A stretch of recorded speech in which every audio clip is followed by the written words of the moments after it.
have a gorgeous motorcycle loved by all the biking enthusiasts. A 300cc motorcycle that can outperform all its competitors really easily. We have this monster with us, the Yamaha R3. This is your host Charan Sharma and you are watching the Gearhead Official.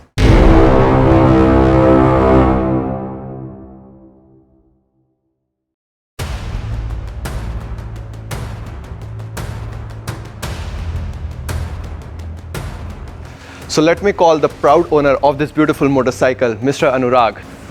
How are you, sir? Good, good. How are you? I'm good, sir. Thank you. So आज हम discuss करेंगे इस bike के specifications के बारे में, जानेंगे इसकी डिटेल्स. तो अनुराग सर बताइए इसकी स्पेसिफिकेशंस क्या हैं?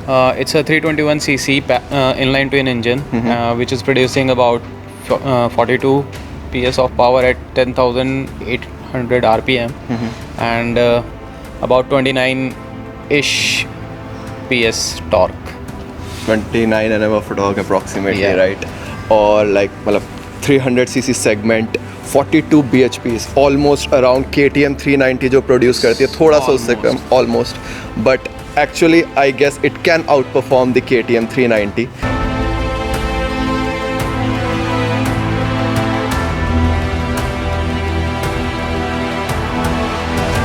On a long run? On a Yes. long run, yes, right.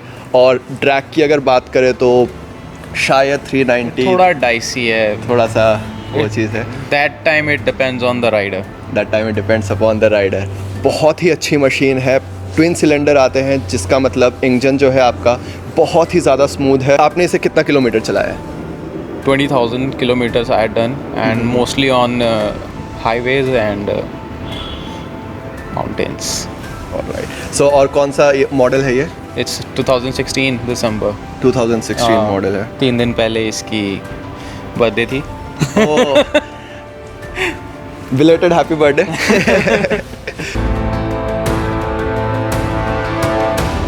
So बात करें अगर इसकी राइडिंग क्वालिटी के बारे में, तो आपने जितना हाईवे पे और माउंटेन्स पे इसको बाइक को राइड करा है, तो आपका क्या एक्सपीरियंस रहा है? It's close to perfect.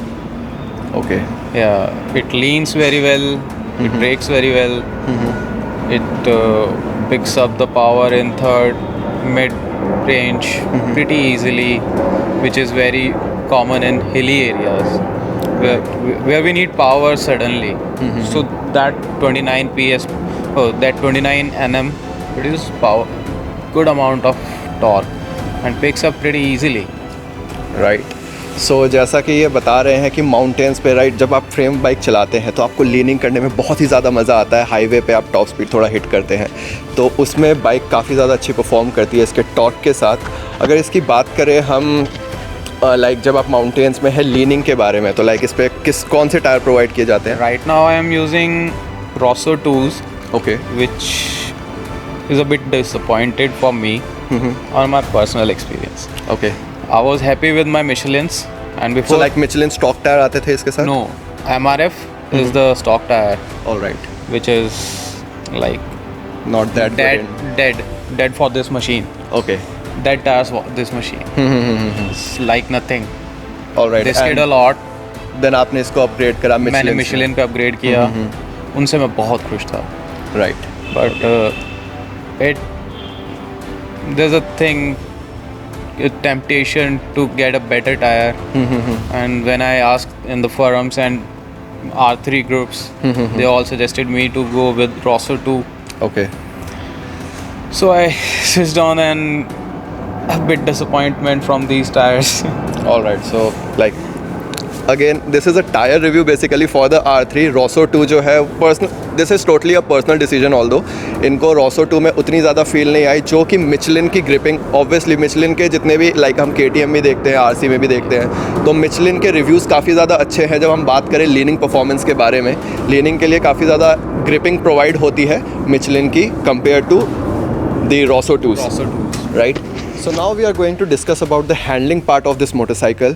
So as I can see, it has a telescopic front fork, right? Yeah. So इसकी कैसी performance है? Amazing. It's on softer side. Okay. Very plushy and comfort ride. अगर मैं इसमें 1000 kilometers भी in a go करूँ तो it would be no problem for me. All right. तो जैसे कि हम देख सकते हैं कि इसकी राइडिंग पोजीशन जो है वो बहुत ज़्यादा एग्रेसिव नहीं है compare to the KTM RC. Yeah, it's a much upright position. And KYB done a great job. It's a 41 front forks. And the rear one is adjustable. Yeah, It is an adjustable it's monoshock. 7-point adjustable. All right. It is a 7-point adjustable monoshock in the rear. So coming to the braking of this bike, क्या braking performance है इसकी? Initially, it's very good according to the bike, but later on I felt that it's a bit plushy. It becomes a bit plushy in city when a hot weather, Okay. because earlier it had the rubber brake lines. Okay. So I upgraded on steel braided one from Hell Performance. Okay. Yeah. सो जो stock इसके आते हैं, stock में breaking जो है वो उसकी like अभी जो है उससे क्रिस्प थी या फिर उससे नॉर्मल थी? उससे थोड़ी सॉफ्टर थी. बाइट अच्छा था पहले भी. प्रोग्रेशन में थोड़ा बहुत मेरे को डिसअपॉइंटमेंट सा फील होता था, Okay. But not initially. When I done approximately 10,000 kilometers, then I start feeling that thing. Okay. Yeah, so later on I shifted on steel braided as I told you, and I upgraded on double edge centered brake pads from ABC.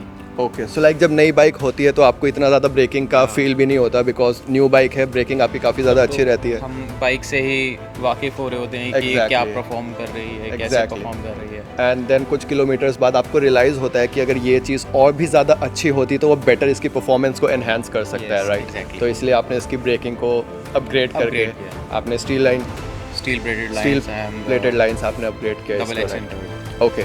So performance parts की अगर बात करें, जैसे आपने steel plated lines लगाई है इसके अंदर, तो आपने क्या क्या अपग्रेड्स किए हैं इसके अंदर? I had put a tube Z visor, okay. and earlier I had a zero gravity double bubble, okay. but उसमें थोड़ा drag increase हो रहा था, so I switched on this. It's much better than the zero All gravity right, so for like- me.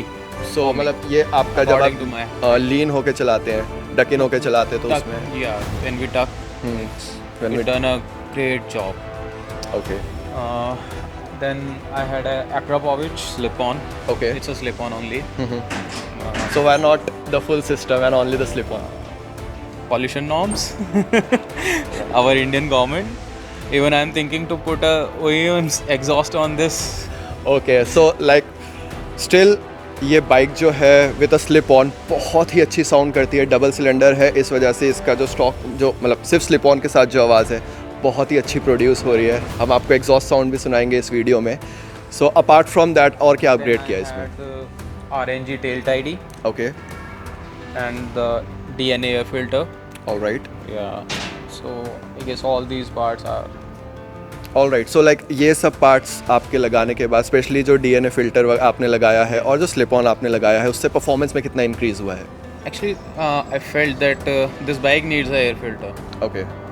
थोड़ा दबी सी चलती थी. मैंने put air filter. उसके बाद ये थोड़ा खुली है. खुल के चलती है, खुल राइट? के चलती है. It needs that. So air filter change करने के बाद कोई रेव मीटर में चेंज कुछ थोड़ा No, सा no, बम? no. ऑलराइट. कोई चेंजेस नहीं है. सो लाइक इनिशियल पिकअप वगैरह में चेंज आता नहीं, है? वो बस एक फीलिंग होती है ना कि आपने थ्रॉटल दिया तो थोड़ी बाइक दब रही है या खुल के चल रही है. खुल के ये चल रही है. थोड़ा that ऑलराइट. ball- तो वो आपका वो- एनहांस हुआ Yeah. इसके अंदर से. ऑलराइट. सो अब बात करते हैं इसकी सर्विसिंग के बारे में. तो आप कितना इसका सर्विसिंग और कहाँ से आप सर्विसिंग कराते मैं हैं? अभी तक सारा यामाहा से सर्विस करवाई है. ऑलराइट. एंड मेरे को 4,500 से ऊपर कोई सर्विस कॉस्ट नहीं 4500 के अंदर ये बाइक सर्विस होती है यार. With the cone set okay. And the swing arm and the forked seals. Okay. Yeah, सो ये that's a सारा आपका 4000 के अंदर आपका 4500 4500 के अंदर आपका सारा कवर हो जाता है. So this is a very nice part from Yamaha कि आपकी इतनी सारी चीज़ें 4500 के अंदर ही कवर हो रही है. Specially when we are talking about this segment the Yamaha R3. लोगों के अंदर वो चीज़ है कि R3 की सर्विसिंग काफ़ी महंगी है. इनफैक्ट जो लोग समझते हैं और काफ़ी ज़्यादा इसका वो भी आते हैं, पार्ट्स की अवेलेबिलिटी कैसी है Yeah, इसकी? parts availability is on poor side. So yeah we can understand because ये मशीन भी डिसकंटिन्यू हो गई है I guess. When that time, part availability is not that great because इसके सारे पार्ट इंडोनेशिया से आते हैं. ऑलराइट. सो यामाहा की ये मोटरसाइकिल इंडिया में वो नहीं होती थी, असेंबल नहीं होती थी, right? Okay. So that was the issue I guess. Yes. So that was the only issue कि इसके पार्ट्स जो है वो अवेलेबल इतनी इजीली नहीं होते थे। वो Right. 2-3 महीने तक लग जाते हैं। मतलब एक साइड स्टैम्प मेरे को चाहिए था एंड उसके लिए मेरे को अप्रॉक्सीमेटली 4 मंथ्स वेट करना पड़ा।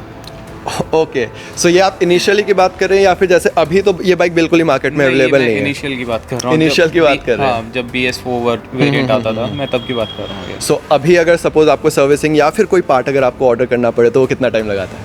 2 months, they say for 15 days, but 2 महीने लग ही जाते हैं कैसे ना कैसे। 2 महीने लग जाते हैं। So right, the reason I guess it's not the about service center issue, it's from the company side। Right, order जो है वो बैक ऑर्डर में चला जाता है और वो बैक ऑर्डर में ही रहता है। Right. So this is actual owners review when we are talking about the servicing part, क्योंकि यही एक पार्ट होता है जब आप बाइक तो परचेज कर लेंगे लेकिन जो चीज़ आपको सबसे ज़्यादा प्रॉब्लम देती है वो है आपकी servicing part. And initially, in initial days, we had to put the R1 oil filter for this machine। R1 oil filter. Yeah। सो उसके बाद इस पे तो काफ़ी ज़्यादा परफॉर्मेंस में चेंज आया होगा। Because R3's oil filter is still not available। Okay, Yeah। All the like, time we had to put दोनों का साइज सेम था? Yeah, it's all the same। Okay, so वो costing A bit different।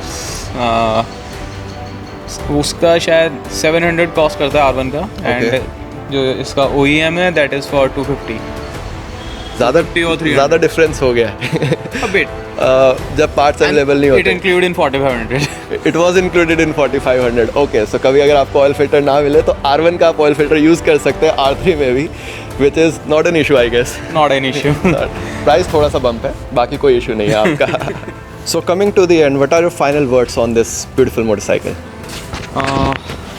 All I can say is whenever Yamaha launch this machine in India, I'll get another one।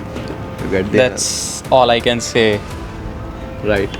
So did you like the new design of the Yamaha R3? Obviously। You like it? Yeah। Sure. Thank you, Mr. Anurag, for coming. My pleasure। So this was a short ownership review of Yamaha R3. Hope you liked the video. Do not forget to like, subscribe and share our channel. Till then, goodbye.